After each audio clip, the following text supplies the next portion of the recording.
they will sit there and say, well, nobody back in my day had ADHD. And it's like, yes, they did. It's just y'all said it was misbehavior. Y'all said it was disruptive.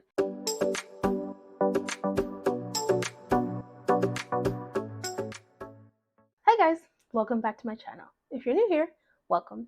Here's a place that we advocate for disability inclusion and spread awareness to make the world just a little bit brighter. My name is Janelle, and a quick visual description. Today I'm just wearing a black t-shirt, and the background is that I'm here in my room. Today I want to get into and kind of discuss and talk about why it seems like so many people are being diagnosed with things later in life. Why does it seem like a whole bunch of people all of a sudden have ADHD or Tourette syndrome or other type of neurodivergent conditions? It's a good topic to talk about, and I'd love to get into it, so let's get into it. I've seen a lot of people on like TikTok and Instagram talk about or ask about why it seems like all of a sudden everybody has either autism, ADHD, OCD, or Tourette syndrome. And I say all of a sudden in quotation marks because what I think it is that we grow, we learn more things.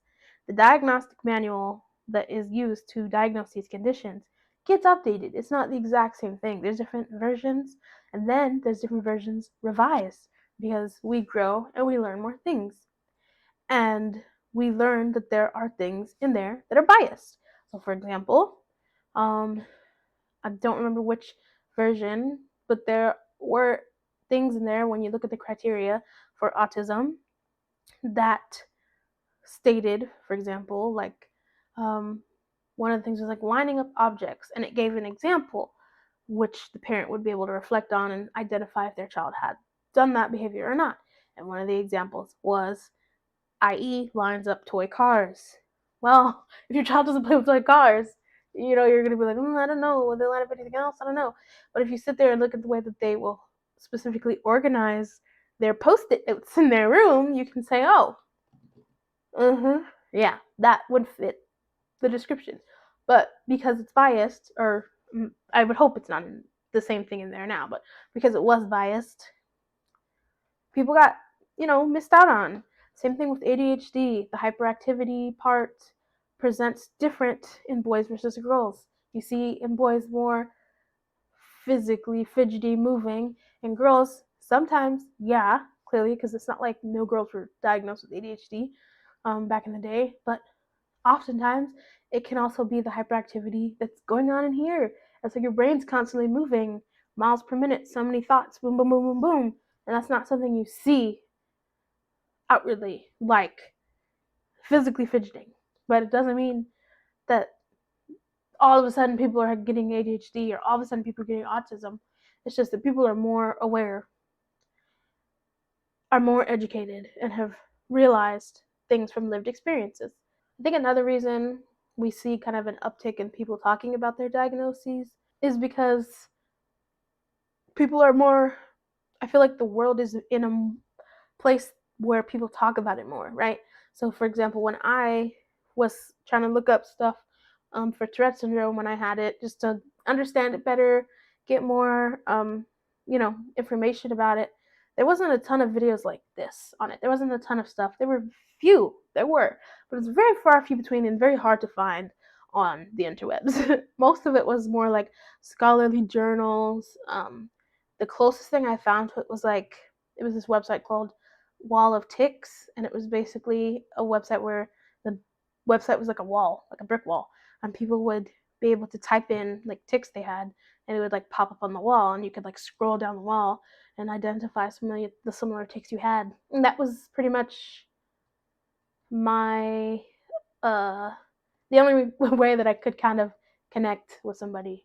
It's like, hey, somebody else out there in the world somewhere has a wrist flicking tick like me. Who knows who knows where? Any advice on it? Like that was all we had. But I feel like now people are, making more content where they talk about it. And that's the reason I talk about it, is because I did not have that when I was younger, and I wish I did.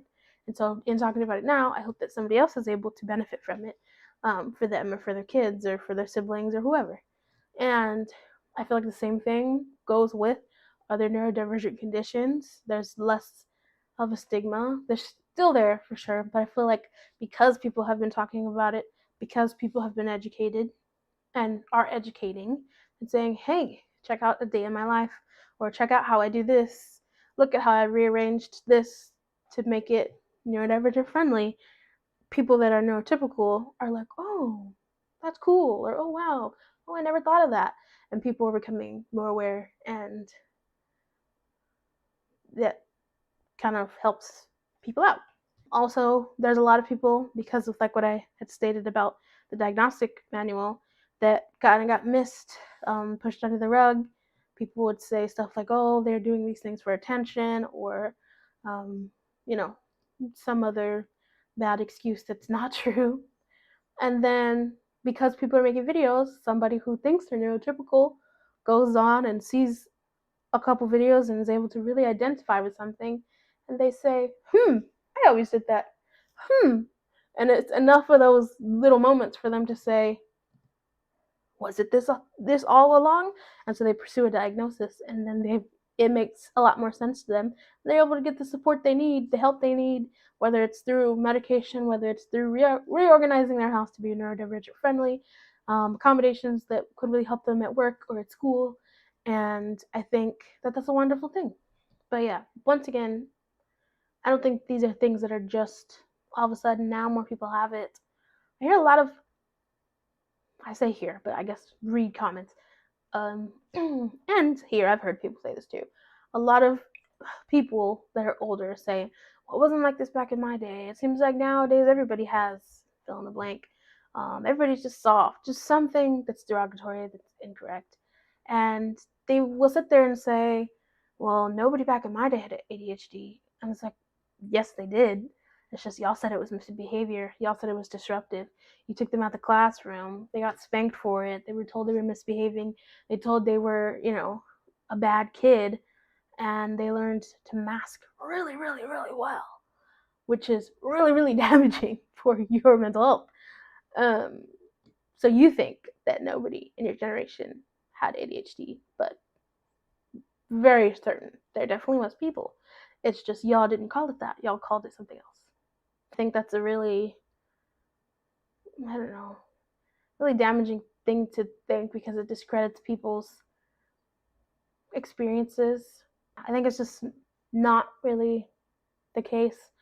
People think that, people that are older think that, but like I said, it's because now we've learned more, people are more educated, people have talked more about lived experiences. There's a little bit less of a stigma. Now you see celebrities that are open and talking about their condition. So people are more like, oh yeah, I'm more accepting because celebrities are talking about it, even though people have been talking about it for quite a while. But yeah, I definitely don't think it's all of a sudden. And I get sometimes there are factors to prevalence in certain disabilities being higher, or prevalence in certain conditions being higher, but it's not like all of a sudden people are doing it for attention. You know what I mean? Like, you don't just put on a neurodivergent condition for attention. I promise you, you can probably sit back and find and look back over your life as a child, if you were not diagnosed to it till later, didn't figure it out till later, and you'll be able to say, oh yeah, I always blah blah blah blah blah.